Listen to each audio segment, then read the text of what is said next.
Une Coupe du Monde des clubs qui approche de plus en plus.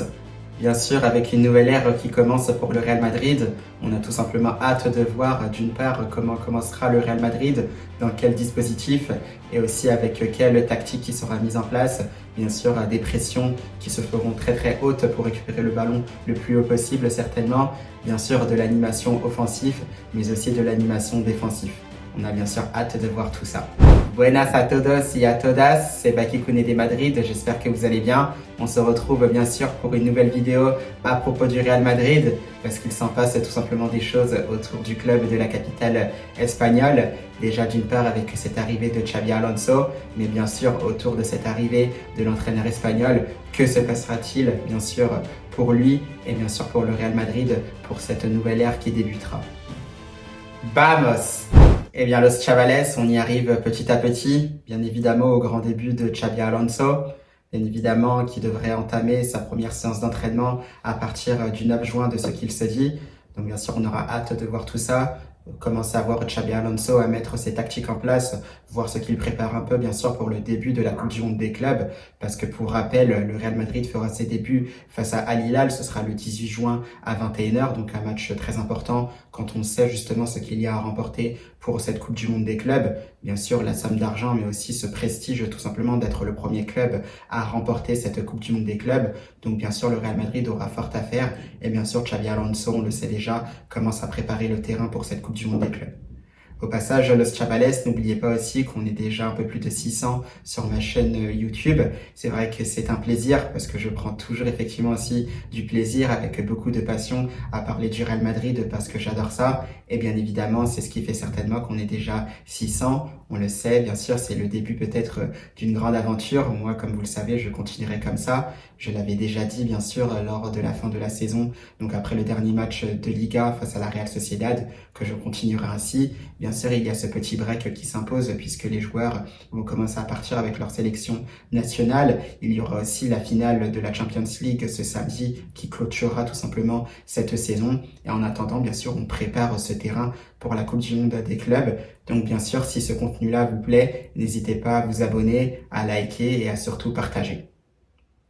Donc bien sûr, à partir de cela, on va continuer là-dessus, donc sur ce Real Madrid qui continue à se préparer donc pour cette Coupe du Monde des clubs. Bon, comme on disait, les joueurs sont bien sûr en sélection nationale. Bien sûr, là, il y a peut-être des jours de repos avant de commencer, mais toujours est-il, voilà, que on commence petit à petit à se projeter de plus en plus avec l'annonce de Xabi Alonso qui a été faite en tant que nouvel entraîneur du Real Madrid. Et c'est vrai qu'avant cela aussi, je voulais faire un petit mot pour Lucas Vázquez, bien évidemment, qui quittera certainement le Real Madrid à la fin de la Coupe du Monde des clubs. Du moins, c'est ce que les images nous ont laissé entendre justement à sa sortie lors du dernier match face à la Real Sociedad. Et Lucas Vázquez, justement, au contraire de Luka Modric et de Carlo Ancelotti, n'a pas forcément eu les mêmes adieux. Et ça, je trouve que c'était peut-être une erreur de la part du Real Madrid. Pour ma part, c'est vrai que je n'étais pas forcément satisfait parce que c'est comme si tout simplement on décrédibilisait un peu tout le travail que Lucas Vázquez avait fait pour le Real Madrid. On le sait, c'est ce genre de joueurs aussi qui permettent de remporter des titres. On le sait, le rôle de Lucas Vázquez était plus justement un rôle de joueur de rotation d'effectif, mais le joueur espagnol le faisait parfaitement très bien. Moi, comme je le disais, je n'oubliais tout simplement pas tout ce qu'il aura apporté, notamment pendant les périodes glorieuses du Real Madrid sous l'ère de Zinedine Zidane, où c'était un Lucas Vázquez, dès lors qu'il entrait en jeu, justement, il apportait vraiment beaucoup, des dribbles tranchants, des courses tranchantes, pas mal de passes décisives aussi réussies pendant cette période-là. Et tout simplement, ça, c'était à souligner. Et je trouve ça dommage que le Real Madrid ne lui ait pas forcément rendu hommage. Il n'y a pas forcément eu de communication à ce sujet-là. Et je trouve que c'est vraiment très, très maladroit. Et c'est faire injure un peu, justement, à tout ce qu'aura réalisé Lucas Vázquez. Heureusement, moi, c'est vrai que j'en ai un peu parlé aussi d'une part donc sur mes réseaux sociaux. Je n'ai pas hésité à l'intégrer justement pour les remerciements de Modric et de Carlo Ancelotti. Ce sont justement des contenus que vous pouvez aussi retrouver donc dans mes shirts sur ma chaîne YouTube, mais aussi sur ma chaîne TikTok au même nom, Bakikune de Madrid. Et surtout, les joueurs justement ont apporté tout leur soutien à Lucas Vázquez, car si vous l'avez certainement remarqué, on a vu des publications de bon nombre de joueurs du Real Madrid pour féliciter Lucas Vázquez pour tout ce qu'il aura réalisé au Real Madrid durant son passage. Même Zinedine Zidane y est allé aussi de son propre mot. Et ça fait extrêmement plaisir parce que même si Lucas Vazquez a été oublié au niveau communication par le Real Madrid, les joueurs qui ont joué avec lui au Real Madrid étaient là pour lui. Et ça fait quand même plaisir, ça rassure quand même pas mal. Et ça montre quand même qu'on reconnaît beaucoup son travail. Et je pense que même moi, j'ai répondu aussi à certains commentaires sur ma chaîne TikTok notamment, où j'ai pu voir par moments que c'était peut-être un bon débarras justement de voir Lucas Vazquez partir. Moi, c'est vrai que ça ne m'a pas forcément fait plaisir parce que c'était un peu justement décrédibiliser tout ce que le joueur espagnol a fait pour le Real Madrid. Et ça, je trouve ça vraiment dommage. Dans tous les cas, voilà, c'était aussi pour souligner cette erreur du Real Madrid que je n'étais pas forcément satisfait de ce côté-là. Maintenant, bien sûr, j'espère qu'encore une fois, ça servira de leçon pour la suite, pour les prochains joueurs qui auront marqué aussi l'histoire du Real Madrid, que les adieux se feront encore beaucoup mieux, à l'image de ce qu'on a vu pour Luka Modric et bien sûr Carlo Ancelotti. Donc bien sûr, c'était la petite parenthèse. On va bien sûr revenir à ce qui se passe autour du Real Madrid actuellement, donc à savoir Xabi Alonso, donc le sait, le joueur espagnol, l'entraîneur espagnol, excusez-moi, c'est vrai qu'il n'est plus joueur du Real Madrid depuis un moment déjà, mais il nous a tellement marqué que je dis joueur du coup.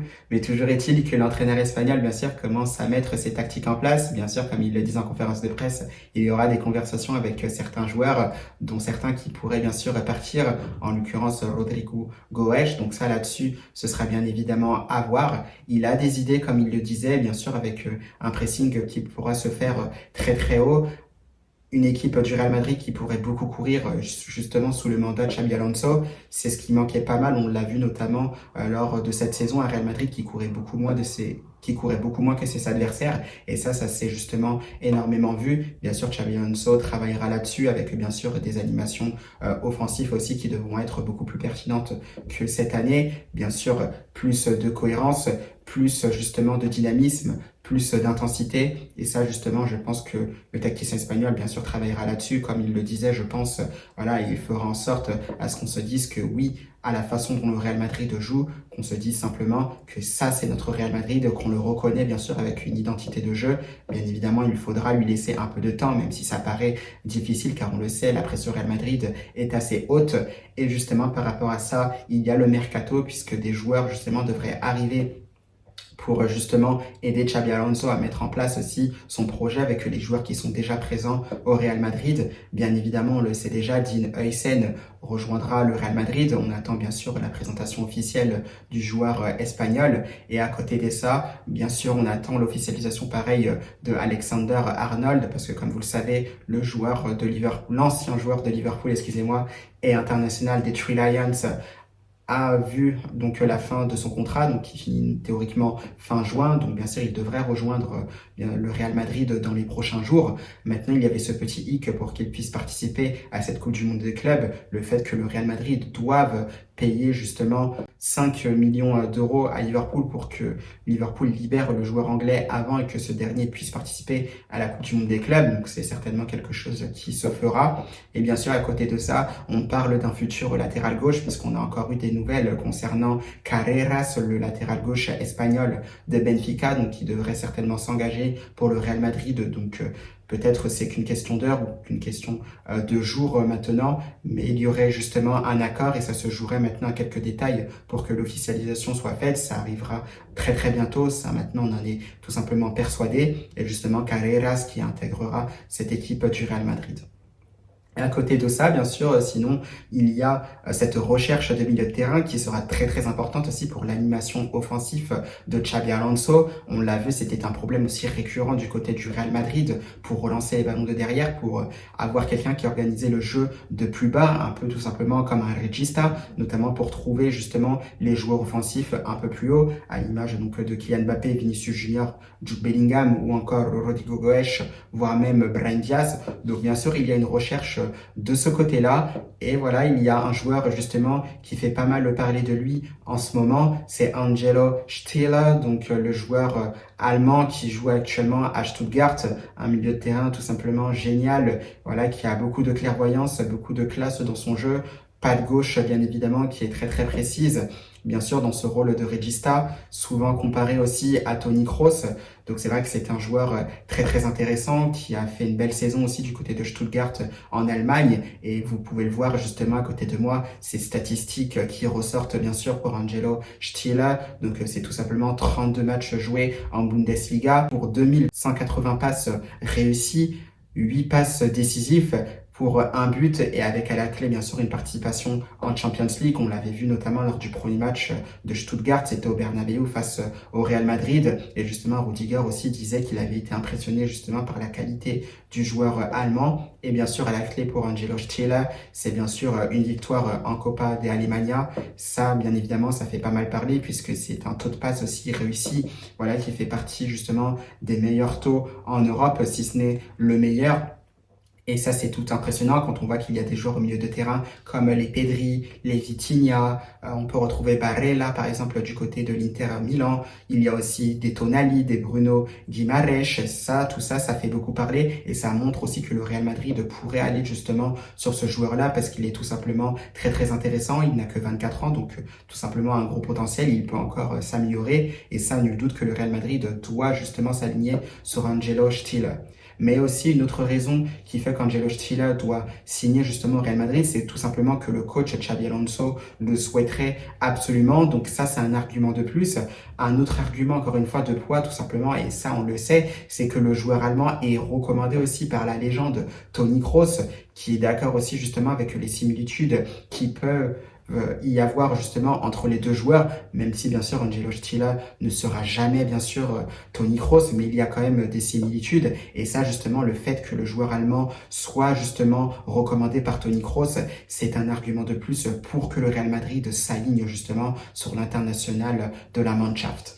Donc bien sûr, moi je l'ai dit encore une fois, il faut y aller sur Angelo Stiller, tout en sachant que le joueur allemand aurait une clause, non, pas une clause, pardon, aurait une valeur estimée à 40 millions d'euros, ce qui est nettement inférieur, bien sûr, à des joueurs, par exemple, comme Pedri, Vitinha, Guimaraes, Tonali, Barella, et j'en passe. Alors, bien sûr, le Real Madrid doit sauter sur cette affaire parce que c'est une énorme opportunité. Et à côté de ça, ce qui fait encore que le Real Madrid doit y aller, tout simplement, c'est que on avait vu justement des publications qui sortaient sur les social media, donc les réseaux sociaux, on voyait que Stuttgart avait justement gagné donc cette Copa de Alemania, la Coupe d'Allemagne, et on voyait que durant ces célébrations justement que Dennis Undav avait été justement interrogé. Donc ça a été certainement par des supporters, je m'en souviens plus très bien, mais toujours est-il qu'on lui demandait si lui et un autre joueur comptaient rester à Stuttgart, et il répondait bien sûr que oui, mais quand la question est venue justement pour Angelo Stiller, Dennis Undav a rétorqué qu'il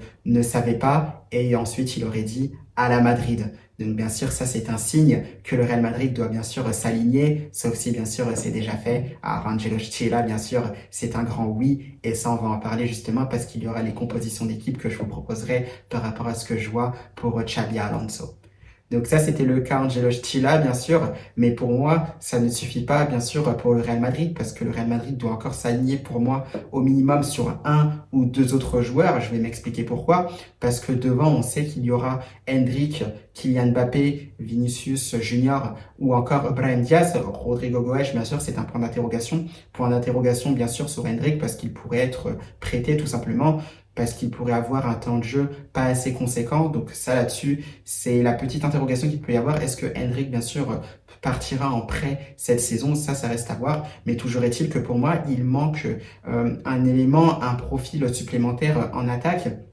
Bien sûr, c'est ce genre d'attaquant, voilà, qui pèse énormément sur les défenses, qui savent jouer bien sûr en pivot, qui peuvent gagner des duels de la tête, qui protègent aussi très très bien le ballon. Donc c'est un peu à l'image de Rosselló, des joueurs qui sont évidemment présents dans la surface de réparation.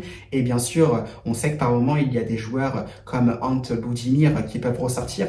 Budimir, effectivement, ça ce qui est bien, c'est que c'est une valeur sûre déjà en Liga, puisqu'il marque souvent, très très souvent, voire quasiment chaque saison, ses 20 buts. but et ça c'est quand même à souligner, surtout dans le championnat espagnol quand on voit qu'il y a des joueurs comme Kylian Mbappé ou Roberto Lewandowski qui scorent énormément. Donc bien sûr le Real Madrid pourrait s'aligner sur Ante Budimir parce qu'il pourrait apporter une profondeur de banc justement dans cet effectif du Real Madrid. Peut-être même qu'il pourrait être aligné justement avec des joueurs comme Mbappé ou Vinicius Junior parce que ça peut être très important pour pouvoir combiner aussi cette présence dans la surface de réparation pour gagner des duels de la tête, mettre aussi des buts de la tête parce que moi je vous le dis de suite, Los Chavales, si vous avez des joueurs comme Alexander Arnold qui sont capables de centrer beaucoup dans un match, qui sont capables de mettre le ballon où ils le souhaitent, il faut des joueurs qui soient capables justement de prendre ce ballon de la tête à l'image de Jude Bellingham. Mais le problème avec Jude Bellingham, c'est qu'on ne sait pas exactement où il pourrait être aligné. Ça, bien sûr, ça va dépendre aussi du dispositif tactique que mettra en place Xabi Alonso, mais des attaquants, bien sûr, comme Budimir, ça, le Real Madrid doit s'aligner dessus, justement, pour apporter une profondeur de banc. Et ça, c'est vraiment très, très important. Et j'espère que le Real Madrid s'alignera justement sur ce genre de profil. Bien sûr, c'est pas forcément Budimir. Moi, j'ai pensé aussi à d'autres joueurs qui pourraient venir du côté du Real Madrid. Par exemple, je pense à des joueurs comme Muriqi, qui marquent aussi pas mal de buts en Liga, qui sont exactement du même profil, qui sont capables de gagner des ballons de la tête, qui sont capables de très bien protéger le ballon. Ça peut être vraiment très, très utile. Donc, Muriqi de Mallorca, ça peut être aussi une bonne opportunité pour le Real Madrid. Ou sinon, j'en ai pensé bien sûr à un autre qui est du côté du Celta Vigo. C'est bien sûr Borja Iglesias aussi, qui est un attaquant très, très intéressant. Pareil aussi du même profil, qui sait protéger son ballon, qui sait gagner des duels de la tête. Bien sûr, il est quand même aussi pas maladroit techniquement. Il peut faire aussi de très belles choses. Et ça, je pense que ça peut être un profil aussi qui peut être assez intéressant. N'hésitez pas à me dire ce que vous en pensez aussi pour ce genre de profil à la Rosselló. Est-ce que le Real Madrid doit justement s'aligner dessus? Des joueurs comme Muriqi, Borja Iglesias ou encore bien sûr Ante Budimir. Donc là-dessus, ça peut être évidemment très très très intéressant.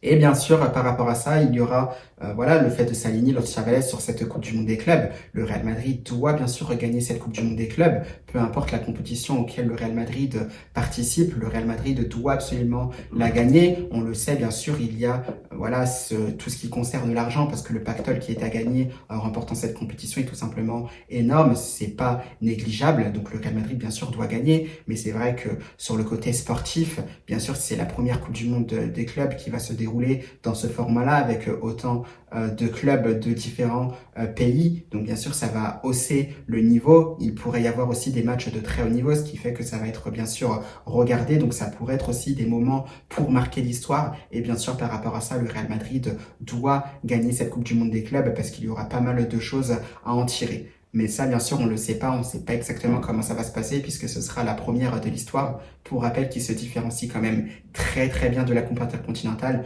Donc là-dessus, on verra bien. Et comme vous le savez, Los Chavales, le premier match sera bien sûr face à Al Hilal. Donc ce sera le 18 juin à 21h. Donc il ne reste plus que quelques jours maintenant à Xabi Alonso pour se préparer. Là, déjà moins d'un mois. Et qu'est-ce qui pourrait nous sortir justement comme composition d'équipe? On attend tout simplement de voir parce que ça peut être intéressant. On sait que Xabi Alonso jouait beaucoup avec ce fameux 3-5-2, donc du côté du Bayer Leverkusen. Comme le disait Alex Garcia, donc son ancien joueur du côté du Bayer Leverkusen, c'est une composition d'équipe qu'il aime aligner. Et justement, par rapport à ça, moi je suis parti aussi de ce même principe-là. Si Xabi Alonso justement mettait en place, bien sûr, ce 3-5-2 pour ce premier match à la Coupe du Monde des clubs, on va en parler justement tout de suite. Vous pouvez la voir apparaître juste à côté de moi. On voit bien sûr déjà que Courtois commencerait bien sûr dans les buts. À droite, bien sûr, dans une défense à 3, on retrouverait bien sûr Raúl Asensio. Dans l'axe, effectivement, j'ai un doute parce que je ne sais pas si Antonio Rudiger sera prêt justement pour entamer cette Coupe du Monde des clubs. Donc bien sûr, vous le voyez là, mais ça pourrait être bien sûr Tchouaméni dans l'axe central avec un Dean Huijsen bien sûr un peu plus à gauche. Pourquoi Dean Huijsen, s'il joue effectivement cette Coupe du Monde des clubs, serait un peu plus à gauche? Parce qu'on le sait justement, le défenseur central espagnol est ambidextre, donc il peut jouer pied droit comme pied gauche. Et bien sûr, s'il est dans l'axe gauche, qui sont un peu plus sur son pied gauche ou un peu plus sur son pied droit, notamment pour chercher des diagonales. Ça ne lui poserait aucun problème. C'est pour ça aussi que je le vois commencer peut-être un peu plus côté gauche dans cette défense à 3. Et bien sûr, à gauche, bien sûr, si la signature se fait, moi je vois bien sûr, Carreras commencer en tant que piston gauche. Ça pourrait être Fran Garcia parce que je ne sais pas si Benfica acceptera bien sûr que le Real Madrid fasse jouer Carreras du coup pour cette Coupe du Monde des clubs. Donc pour l'instant, vous pouvez le voir, j'ai mis Carreras, mais ça peut être Fran Garcia. Bien sûr, au milieu de terrain, on pourrait voir un Jude Bellingham et un Federico Valverde. Pourquoi? Parce que Jude Bellingham, tout simplement, Xabi Alonso le voit bien sûr un peu plus comme un milieu de terrain. Il n'a pas précisé comment il le voyait comme un milieu de terrain. Est-ce que c'était milieu de terrain relayeur, défensif ou milieu de terrain offensif? Donc par rapport à ça, moi je me suis un peu calqué. J'ai préféré le mettre justement dans un double pivot avec Federico Valverde. À droite, bien sûr, ça devrait être Trent Alexander-Arnold. Bien sûr, si le Real Madrid paye cette fameuse clause de libération pour que le joueur anglais puisse jouer la Coupe du Monde des clubs, c'est-à-dire 5 millions d'euros. Ça devrait être bien sûr le joueur des Three Lions, donc sur ce côté droit. Bien sûr, Arda Güler en numéro 10. Pourquoi? Parce que c'est quelque chose qui prend de plus en plus forme, une rumeur qui prend de plus en plus forme, qui grandit de plus en plus, c'est que Arda Güler, tout simplement, aurait justement un rôle très important à jouer sous l'ère Xabi Alonso. Et justement, on le sait, Arda Güler, c'est bien sûr cette media punta, donc vraiment ce numéro 10 qui est là pour distiller des ballons. On le sait, le joueur turc se place très bien entre les lignes. Moi, je peux parfaitement en témoigner puisque j'étais plusieurs fois au stade. J'étais notamment au stade lors du match du Real Madrid face au Celta Vigo. On avait vu justement ce superbe enroulé d'Arda Güler, lucarne opposée, et on le voyait quand il se déplaçait tel un numéro 10, voilà, intelligemment entre les lignes, avec cette qualité de pied gauche pour servir aux ses attaquants, notamment sur le troisième but de Kylian Mbappé face au Celta Vigo. Ça va très vite, mais cette qualité de passe qui est vraiment très juste pour trouver le Français en profondeur qui finira derrière. Ça là-dessus, il faudra bien sûr s'appuyer sur Arda Güler. Pour moi, Arda Güler qui n'a rien à envier par exemple à un Florian Wirtz. Donc là-dessus, il faudra s'appuyer bien sûr sur ces qualités-là. Et je pense que le Turc sera bien sûr en numéro 10, juste derrière Vinicius Junior et juste derrière Kylian Mbappé. Maintenant, ça restera à voir comment Xabi Alonso va animer tout cela, bien sûr, pour que tous ces joueurs s'entendent, bien sûr, pour que Vinicius Junior et Kylian Mbappé soient le plus performants possible en attaque. Ça, j'attends de voir parce que j'ai pas forcément d'informations. Bien sûr, il y a pas mal de choses qui se disent sur comment Xabi Alonso pourrait animer tout cela. Moi, j'attends bien sûr le premier match face à Al Hilal pour identifier tout ça, s'il y a quelque chose qui se met en place ou non. Donc ça, bien sûr, c'est une des compositions qui pourrait se mettre en place, tout en sachant qu'elle est vraiment très intéressante à voir justement parce qu'il y a toujours ce problème, c'est qu'on n'a pas forcément de regista, si on peut dire ça comme ça, pour pouvoir relancer les ballons de derrière, pour pouvoir orienter le jeu de droite à gauche et pouvoir trouver justement les joueurs offensifs un peu plus haut, tels que Arda Güler, qui lui derrière, bien sûr, pourra alimenter des joueurs tels que Vinicius Junior ou Kylian Mbappé. Donc là-dessus, c'est le joueur qui manque. Si le Real Madrid, bien sûr, s'aligne sur Style, bien sûr, ça changera tout parce qu'il faudra voir comment le joueur allemand sera intégré sur le 11 de départ de Xabi Alonso. Est-ce que ça changerait pas, bien sûr, le dispositif tactique? Donc, est-ce qu'on passerait pas, par exemple, d'un 3-5-2 à potentiellement un 4-4-2 en losange, par exemple? Ça reste à voir, mais vous pouvez voir tout simplement ce qui pourrait se passer si le Real Madrid était en 4-4-2 en losange. Un 4-4-2 en losange qui est très intéressant aussi parce que d'une part, c'est un Real Madrid qui ne doit pas rester Los Chavales aussi en 3-5-2, qui doit avoir plusieurs compositions d'équipe parce que sinon c'est un Real Madrid qui pourrait être trop prévisible. Et justement, ça, on l'a vu lors des dernières saisons, notamment lors de la période glorieuse de Zinedine Zidane, donc de 2016 jusqu'à 2018. C'est un Real Madrid qui pouvait évoluer sous différents schémas tactiques. On les a vus, bien sûr, en 4-3-3. Et ça, c'est pas à négliger Los Chavales parce que ça, bien sûr, le 4-3-3, ça peut être aussi une composition, malgré tout, que Xabi Alonso pourrait utiliser. Donc, ce fameux 4-3-3 aussi, donc, que Zidane utilisait, bien sûr, où on retrouvait, bien sûr, donc, Navas, Carvajal, Pepe Ramos ou Varane Ramos, Marcelo du côté gauche, Casemiro en sentinelle avec Kroos et Modric un peu plus bas, même si Kroos revenait très bas justement pour pouvoir organiser le jeu justement de beaucoup plus bas, et bien sûr la BBC qui était devant. Donc ça, c'était bien sûr une des compositions qui peut se tenter justement parce qu'elle pourrait très bien marcher, surtout si on a un Style qui arrive justement du côté du Real Madrid et qui pourrait bien sûr intégrer ce milieu de terrain. Ça pourrait être beaucoup plus complémentaire, surtout quand on voit le bagage physique et athlétique qu'ont Jude Bellingham et Fede Valverde, avec Angelo Stilla, ça pourrait être parfaitement complémentaire. Donc ça, là-dessus, pourquoi pas? Ça aussi, on le sait parce que Xabi Alonso, qui a joué au Real Madrid, c'est une composition qu'il connaît très très bien le 4-3-3. Et pour preuve, puisqu'il a gagné la Copa del Rey et la Décima, donc la 10e Ligue des Champions du côté du Real Madrid, on retrouvait déjà ce Real Madrid donc avec Casillas ou Diego Lopez, donc dans les buts, Carvajal déjà, donc latéral droit, Pepe Ramos bien sûr dans l'axe, Marcelo donc du côté gauche. Et là, bien sûr, c'était Xabi Alonso, donc en sentinelle. Donc pour dire, il connaît très très bien ce rôle-là, Xabi Alonso, d'où le fait qu'il veut Stiller. Bien sûr, Modric un peu plus haut avec Di Maria. Donc Di Maria, ça c'était parfaitement complémentaire, surtout quand on voit le volume de jeu qu'avait l'international argentino. Donc bien sûr, ça c'est très très impactant. Et bien sûr, déjà la BBC qui était devant. Donc ça, bien sûr, ce sont des choses qui se tentent. Le Real Madrid, s'il arrive à recruter les joueurs comme il le souhaite, ce sont des schémas qui peuvent se tenter. Bien sûr, à l'image aussi de ce 4-4-2 en losange qu'on a vu bien sûr du côté du Real Madrid avec cette ère Zidane, c'était notamment donc la période 2017 aussi et 2018. Le Real Madrid avait gagné donc 2 Ligues des Champions supplémentaires, donc en plus de celle de 2016, donc cette undécima, donc la 11e. Et on voyait que c'était un Real Madrid pareil qui partait en 4-4-2 en losange.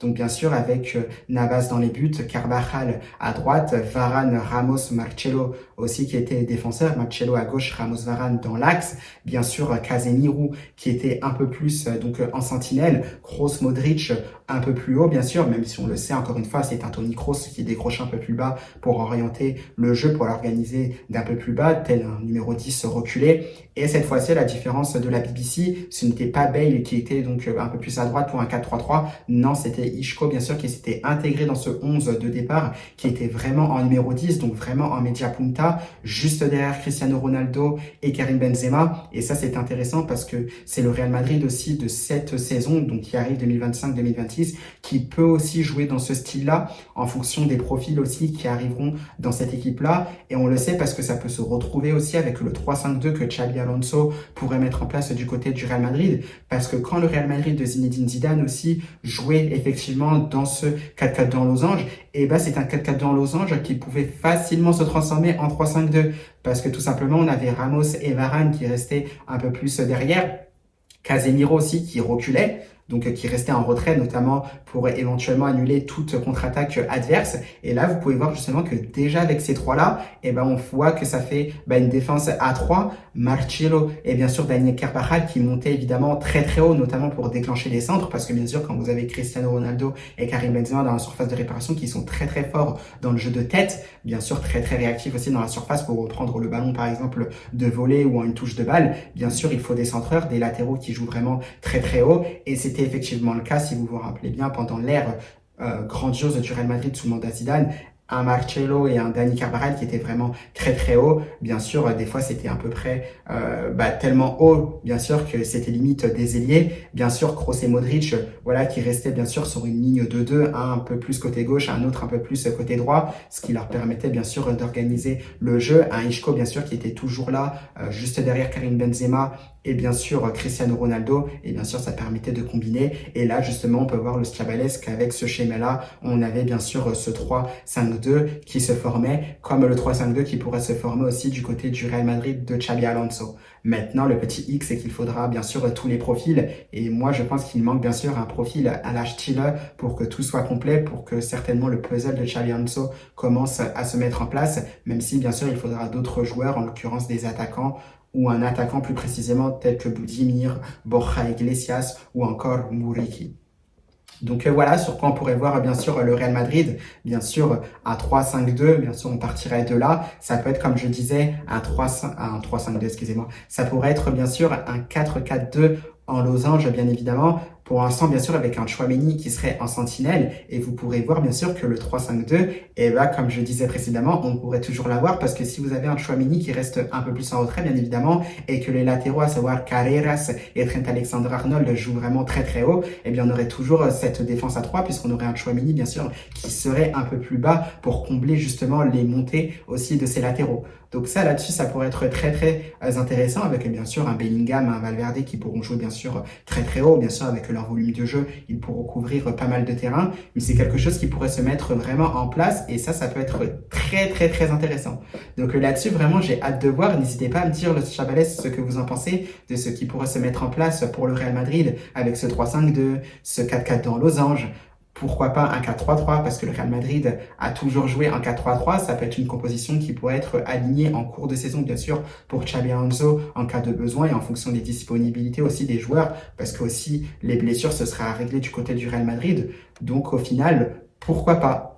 Donc bien sûr, les réponses, on les aura lors du premier match de Coupe du Monde des clubs, donc ce sera face à Al Hilal. Mais c'est vrai, donc, la tendance, on la connaît. Bien sûr, c'est le 3-5-2 et pourquoi pas un 4-4 dans losange, ça, on ne sait pas. Mais à voir, parce qu'on le sait, ce 4-4 dans losange, le Chabalès peut facilement se transformer en 3-5-2 en phase offensif.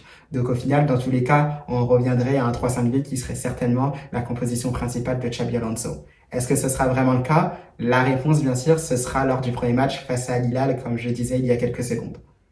Eh bien, Los Chabalès, si cette vidéo vous a plu, n'hésitez pas à me le dire en commentaire. N'hésitez pas, bien sûr, à donner votre avis également en commentaire. Quelle composition d'équipe alignera Xabi Alonso? Et bien sûr, moi, je vous retrouverai, bien sûr, pour de prochaines vidéos. Bien sûr, on verra quand ce sera, lorsqu'il y aura, bien sûr, des nouvelles au niveau des actualités, notamment au niveau des signatures qui arriveront très bientôt. Donc là-dessus, on se retrouvera un peu plus tard, Los Chabalès. Donc encore une fois, merci si vous avez regardé toute la vidéo. Moi, je vous dis bien sûr à la prochaine. Je vous souhaite bien sûr un très bon week-end et surtout à la Madrid!